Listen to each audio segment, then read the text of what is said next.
La bendon ke jingete kular hapdeng ka Amerika bat ke Israel u menteri rang badu jang ka Israel u Benjamin Netanyahu ula penmi ka jubab ka bating ha ke balapan pau ba ka Israel kan num pensange ya ki kam shipa jang ka persya ka Iran. U Netanyahu ula pen pau ba ka jing ya kan at kam de ka jing persya ya kanu ka jai benre henre ka de ka jing ya kun ka ba persya ki kam le no. Ulapan skam baka Israel kadang yai ne ha kanong rim jongka bat ka jing ya let ma kan yai beteng wat happening ki jing kan ada happening ke US bat ka Iran ki badang ya chakman.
News 3.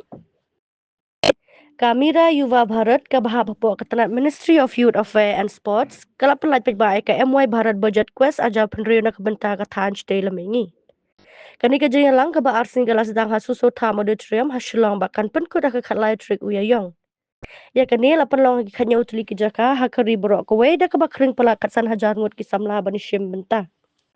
Kani ka jaya lang ka penya so lang ki samla perkat ki riu start kinong yalam hakakam karkhana bat ki riu shempang bani keren hapo ki pang ki bayadei ba kamang tingka jong ka sorkar pereng ajar pen riu.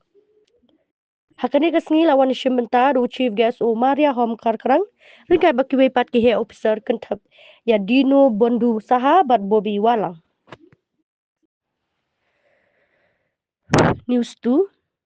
Kajing kenra persya ki kambean kala long hakame jong ka khawe teri uyayong hakapor kumba khawe steng min mi hakikat tu kani ki benta jong ka shlong kuntup ya police bazar Presbyterian Church area but IGP point.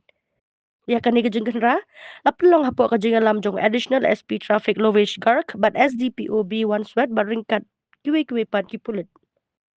Kibor penyat kila pente balala bikin te aurea bikidon kiti hakajing pan pisa but penmi jing ya ki jaka pat ba ki bakongsan.